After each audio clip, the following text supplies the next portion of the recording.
makakasama tayo sa dinner ngayon. Ako rin, masaya po ako. To be honest. Busy dyan si Mami Mang Jane. Kasi dalawang Yung bumira sa bahay na kawin. Sa sakit ang braso ko talaga. May daughter-in-law na ako. Ang ayaw lumiko eh, no? Ito, Shopping kasama ko. Makakakain tayo sa na kala mahilutin ni Mami. na kung makasama ka lagi. Ako Teka lang, Alden, kung makulit. excited po ako. Talaga?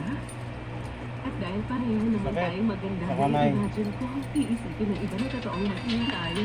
At dahil baby face ako, iisipin nila, magkapatid lang tayo, di ba?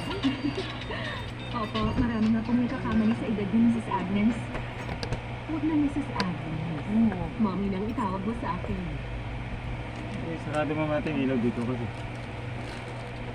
May kortira, sa naman muna. Nakuha ka naman. Basta ako.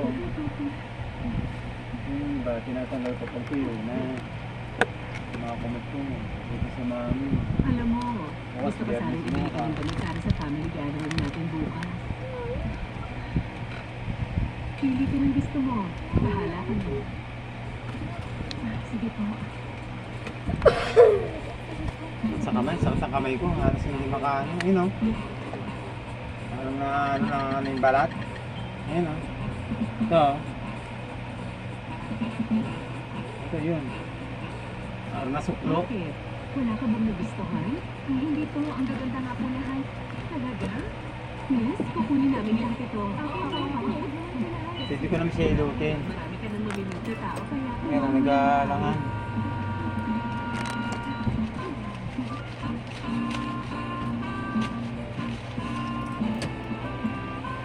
Pati shoes, pumili ka na. Alin kaya sa collection mo ang papasa sa face ni Leslie? Ay, ito na lang po. Okay. Kukunin namin yun. Tsaka lahat ang nasa new collection niya ngayon. Okay lang. Huwag na po. Okay na po ako sa isa. Hindi. Kaya nag-find yan. Maraming gamit yan. Leslie, meron ka bang bags? Meron po. Ay, putay na. Ay, puta. Mati.